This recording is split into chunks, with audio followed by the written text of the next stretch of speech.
Hey guys, teenage mercenary की second video में आपका स्वागत है हमारे चैनल मैनवी बकुतो में। चैनल लास्ट वीडियो में आपको इंट्रोडक्शन मिला था इस वर्ल्ड के बारे में। हमें जानने को मिला था इसके मेन कैरेक्टर्स यानी कि आइजन यू की सिस्टर डैन यू के बारे में, और कैसे 10 साल के बाद आइजन यू वापस एक नॉर्मल सोसाइटी में आया है एक मर्सनरी का काम करने के बाद, जहाँ उसका चाइल्डहुड बिल्कुल भी अच्छा नहीं था और आने के साथ ही यहाँ पे उसे काफी सारी चीजों को फेस करना पड़ रहा है चीजों को अडेप्ट करने से पहले, और वो एक स्कूल के बुली वाले प्रॉब्लम के बीच में फंस चुका है जहाँ अपने सिस्टर को बचाना चाह रहा था। आगे स्टोरी में क्या होगा देखने से पहले नीचे लाल बटन को दबा के चैनल को सब्सक्राइब कर ले और बेल आइकन को ऑन कर ले और वीडियो में आगे बने रहें।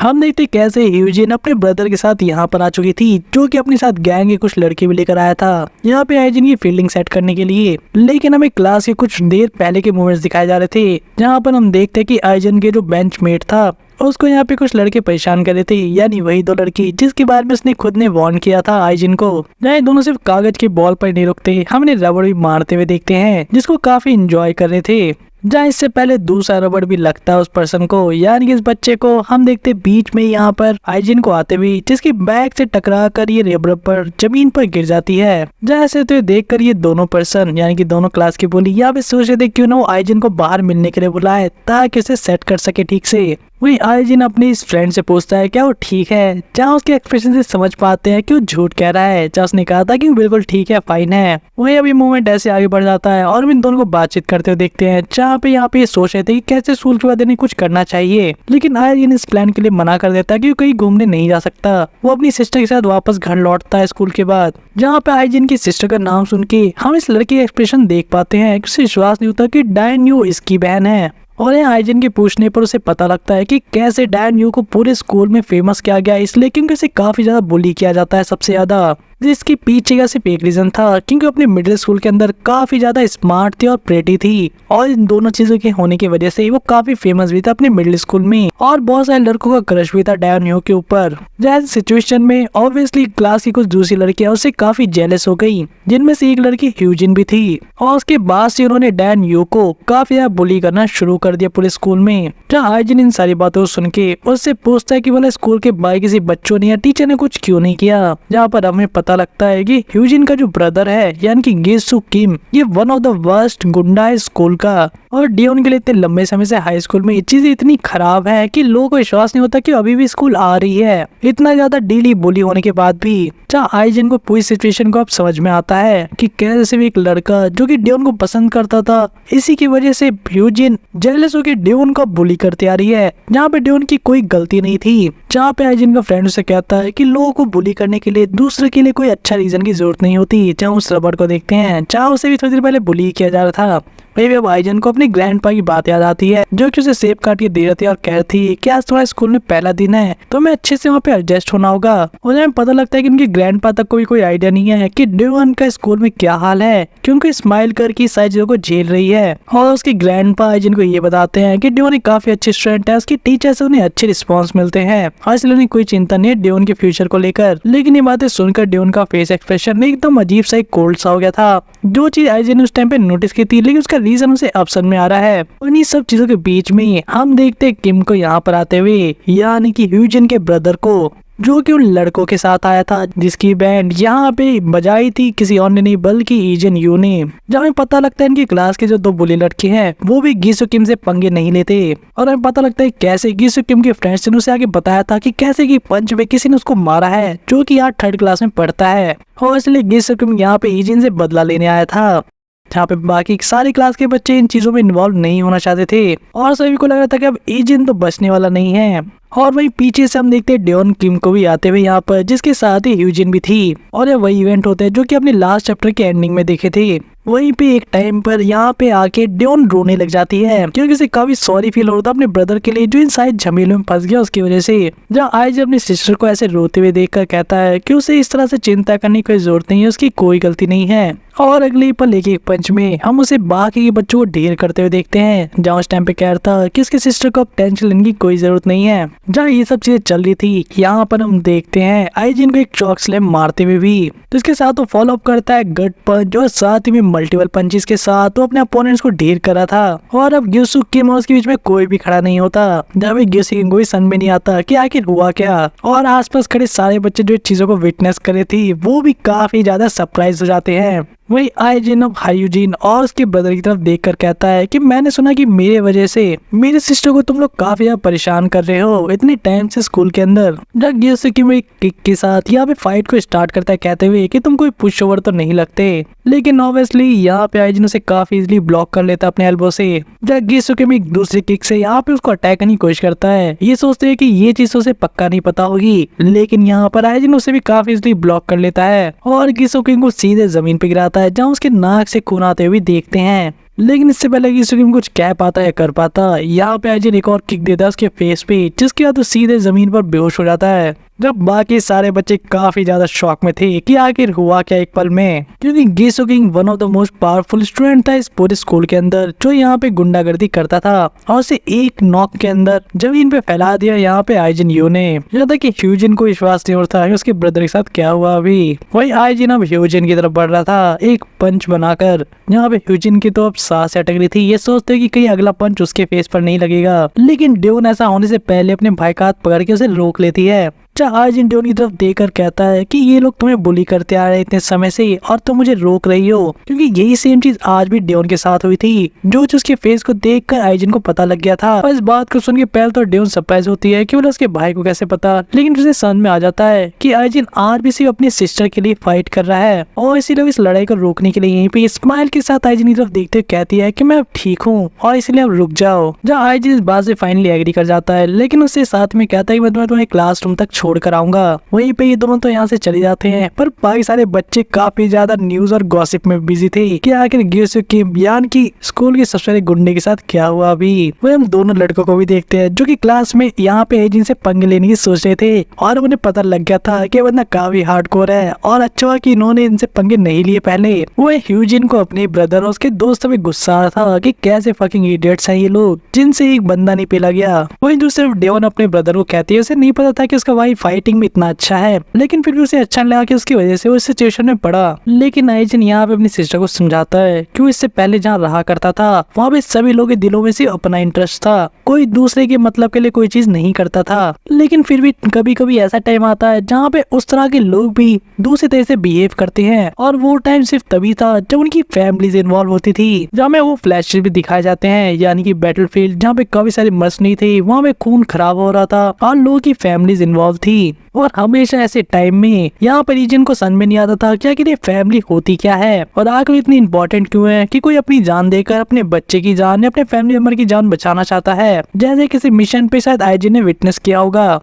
और ये सारी चीज आईजिन इसलिए बता रहा था क्योंकि उसे पता था कि चाहे उसे ज्यादा चीजें याद क्यों ना हो, at the end of the day ये दोनों एक फैमिली हैं। जो चीज स्माइल के साथ आईजिन यहाँ पे कहता है ड्योन से, जब फाइनली ड्योन यहीं से बाय कर अपनी क्लासरूम में चली जाती है। जहाँ इसके बाद हम आईजिन को अपनी क्लास में वापस लौटते देखते हैं। जहाँ कुछ लोग उसकी वीडियो बना रहे थे, कुछ लोग उसे काफी शौक से देख रहे थे। वहीं पे ह्यूनचुल यानी कि वो दो बुलीज में से एक बंदा काफी एक्साइटेड होकर आईजिन से कहता है कि तुमने उन दोनों बास्टर्ड को सही मारा। और इतने ने अभी ह्यूनचुल जानना चाहता कि बोला विदेशों में ऐसा क्या सिखाया जाता है स्कूल में जो इतने अच्छे से फाइट कर पाते हैं। जहाँ कॉम्प्लीमेंट्स यहीं पे खत्म नहीं हो रहे थे, हम देखते हैं आईजिन जिसके साथ बैठता है वो लड़का भी यहाँ पे आईजिन को कहता है कि मुझे भी एक पल के लगा था तुम सही में काफी औसम हो। वहीं दूसरी तरफ हम देखते हैं कि कैसे ह्यूजिन उसका ब्रदर उसके सारे टीममेट्स काफी गुस्से में थे और पट्टियों में लगे हुए थे। और यहाँ पे जीसू किम का मानना था कि जो आईजिन है वो किसी टिपिकल स्कूल के गुंडे की तरह फाइट नहीं करता, बल्कि वो ट्रेंड है किसी चीज में। वहीं दूसरी तरफ जो ह्यूजिन थी वो अपने भाई को भड़का रही थी कि कैसे वो नल्ला है और यहाँ पे बैठा हुआ है पिटकर। और इस बार शायद उसका लक अच्छा था और जीसू किम बुझे से तैयार नहीं था, इसलिए वो पिट गया। लेकिन अगली बार ऐसा नहीं होना चाहिए। और बोला एक लड़का कैसे इतने सारे लोगों पे भारी पड़ सकता है। वहीं दूसरी तरफ जीसू किम इन सारी बात सुन के काफी गुस्सा था, जो अपने सिस्टर को डांटते कहता है कि अपना मुंह बंद रखो, नहीं तो अगर चाहे तो खुद भी जाके फाइट कर सकती है जिनसे अगर उसे इतनी चीजें इजी लग रही है तो। देन दोनों भाई बहनों में थोड़ी सी क्लास होनी और बहस हो जाती है इन सब बातों को लेकर, जहाँ पे ह्यूजिन मजाक भी उड़ा देते हैं अपने भाई का कि तुम मेरे ऊपर गुस्सा निकाल दे क्योंकि तुम्हें किसी और ने पीटा। वहीं दूसरी तरफ हम देखते हैं ह्यूजिन को वापस क्लास में आते हुए जो काफी इरिटेटेड और फ्रस्ट्रेटेड थी और काफी ज्यादा गुस्से में भी लग रही थी। और ऑब्वियसली इस सब चीजों का भांडा वो किसके ऊपर फोड़ने जा रही है आप सभी समझ ही सकते हैं। वो ड्यून को वापस से ताना मारती है कि कैसे अब तो ड्यून काफी खुश होगी, वो अपने बड़े भाई के कभी भाग कर जा सकते, उसे कुछ भी होगा और उसे भी किसी तरह की टेंशन नहीं है स्कूल के अंदर। लेकिन ड्यून यहाँ पे उसका कुछ भी रिप्लाई नहीं करती, जो देखकर तो यूजिन और भी ज्यादा गुस्सा हो जाती है। लेकिन यूजिन इस पॉइंट पर अब कुछ कर भी नहीं सकती थी चाहकर, क्योंकि उसे याद आ जाता है एजिन का चेहरा जो काफी गुस्से से भरा हुआ था उसकी तरफ। लेकिन चाहे डर कितना भी हो, कोई अपने नेचर को बदल नहीं सकता। और हम ऐसा ही सीन यूजिन के साथ भी होते देखते हैं, जिसे पता था कि चाहे कुछ भी हो जाए वो बुरी तो करनी ही वाली है। वही अब चीजें आगे बढ़ती हैं और हम ड्यून को स्कूल से वापस जाते हुए देखते हैं घर की तरफ, जब उसे सारे इवेंट्स याद आ रहे थे जो हुए स्कूल में। और से अब लग रहा था कि जो चीज आईजिन ने कही थी वो सही है, यानी कि शर्म उन लोगों को आनी चाहिए जो उसे बुली कर रहे थे। और कैसे उसे अलग तरीके से बुली किया जा रहा था ह्यूजिन और उसके फ्रेंड्स के थ्रू। स्कूल में आने के साथ ही उससे सामान मंगाया जाता था, उसके बाल खींचे जाते थे और उसे हर्ट किया जाता था अलग अलग तरीके से। और अब ये सारी चीज शायद बंद हो जाएंगी फाइनली। जहाँ इसी बीच हम देखते हैं प्रेजेंट में कि कैसे ईजिन यहाँ पे वेट कर रहा था अपनी सिस्टर का, जहाँ उसे आवाज लगा के कहता है कि शायद उसके माइंड में कुछ चल रहा हो, इसलिए उसने उसकी आवाज नहीं सुनी। वहीं ड्यून पूछती है कि ईजिन उसका वेट आज भी क्यों कर रहा था, जहाँ पे फाइनली ईजिन बताता है उसे घर का रास्ता याद नहीं है और इसलिए ड्यून के साथ जाना चाहता है। वही ड्यून जो कि अब काफी खुश लग रही थी, या सजेस्ट करते कि स्टोर में रुककर पहले कुछ ग्रोसरीज खरीदनी चाहिए रात में कुछ बढ़िया बनाने के लिए। लेकिन वही पीछे से हम ह्यूजिन को भी देखते हैं, जो कि ड्यून को इतना खुश देखकर अलग तरह से स्माइल करी थी, एक इविल स्माइल के साथ, और सोच रही थी कि देखते हैं आखिर स्माइल कितने देर तक इसके चेहरे पर रहती है। वही हम स्टोर के अंदर दोनों को शॉपिंग करते हुए देखते हैं, जहाँ काफी सारी चीजें देखकर ड्यून काफी कंफ्यूज थी उसे क्या लेना चाहिए खाना बनाने के लिए। वहीं पे ड्यून ये भी नोटिस करती है कि कैसे जो उसका ब्रदर है यानी ईजिन, वो काफी स्टैंड आउट करता है भीड़ में और लोग उसे काफी नोटिस कर लेते हैं इजिली उसकी अच्छी फेस की वजह से। जब हम ड्यून को उसकी ईजिन की पर्सनल लाइफ के बारे में भी पूछते हुए देखते हैं, यानी कि कैसे जहाँ से वो आया यानी कि विदेश से, वहाँ पे क्या उसकी कोई गर्लफ्रेंड वगैरह भी थी। लेकिन यहाँ पर ईजिन साफ मना कर देता है क्या कि वो काफी बिजी था। लेकिन जब यही सेम क्वेश्चन ईजिन पूछता है यानी कि ड्यून की लाइफ के बारे में, तो यहाँ पे काफी शक पका जाती है और मना कर देती है कि उसे ऐसा करने का कुछ टाइम ही नहीं मिला और वो भी काफी बिजी थी, ठीक ईजिन की तरह ही। वहीं घर पे आने के बाद हम देखते कि ईजिन को एक सरप्राइज मिलता है उसकी ग्रैंडपा की तरफ से, जो कि उसके लिए एक सैमसंग का मस्त फोन लेकर आए थे।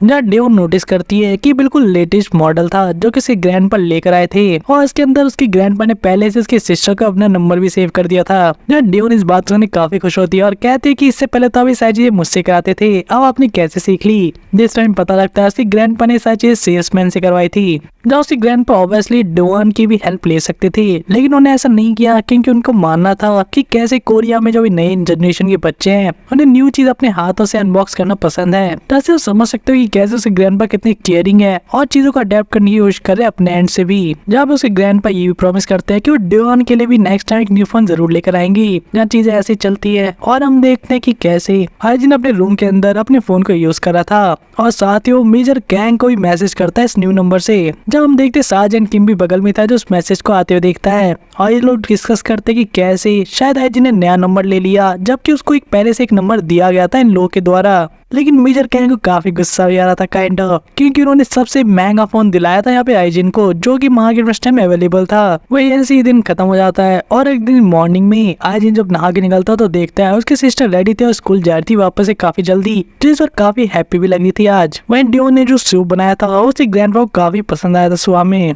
और जहाँ सारी अच्छी चीजें भी हो रही थी ड्यून के साथ, इसी बीच हम देखते कि वो उसे दूर से किक करता है और हम नोटिस करते हैं यहाँ पे 3 लड़कियों को जिन्होंने अपने मुंह को पूरी तरह से ढक रखा था और यहाँ पे वो असॉल्ट करना शुरू कर देते हैं ड्यून को, जहाँ पे वो उसे चाटा मार रहे थे और पैर से मार रहे थे।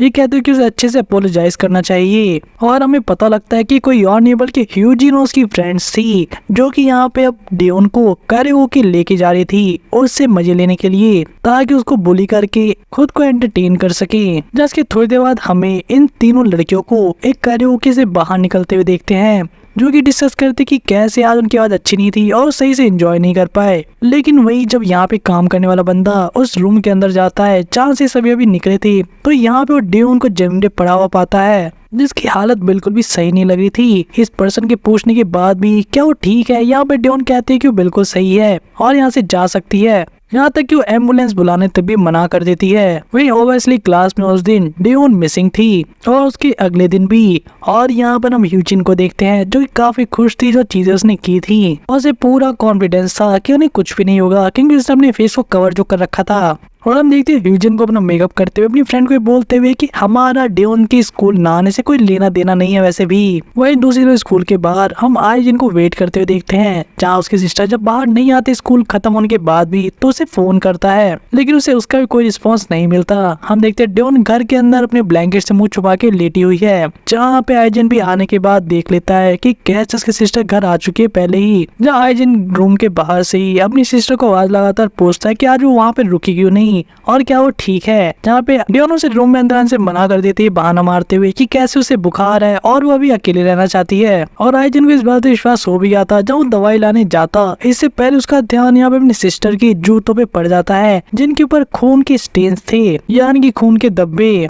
इसी के साथ टीनेजर मर्सनरी के एक्सप्रेशनों को यही पे ओवर करते हैं आज के लिए। डेओन का दिन तो बिल्कुल अच्छा नहीं बीता, उसे वापस से बुली किया गया और ऐसा कहा जाए तो फिजिकली असॉल्ट भी किया गया और इसकी भनक आइजिन को भी लग चुकी है। तो आखिर वो कितना गुस्सा होने वाला है और भला वो क्या एक्शन लेगा, चीजें यहाँ से कितनी बिगड़ सकती हैं, इन सभी चीजों के आंसर आपको मिलेंगे आने वाले वीडियो में। और ह्यूजिन जैसे लड़कियों के साथ क्या करना चाहिए जो कि रेगुलर बुली करते हैं कमजोर बच्चों को, इन सभी चीजों के आंसर आपको आने वाली वीडियोस में देखने को मिलेंगे। उससे पहले लेकिन चैनल को सब्सक्राइब कर ले, नीचे लाल बटन को दबा के वीडियो को लाइक कर दे। वीडियो पसंद आ रही हो कमेंट करके हमें और ओपिनियंस दे अपने कि आपको वीडियो के कौन से पार्ट पसंद आ रहे हैं या आप और कौन से मांगा मानवा एनिमे के एक्सप्लेनेशन देखना चाहते हैं चैनल पे। तो मिलते हैं आपसे नेक्स्ट वीडियो में।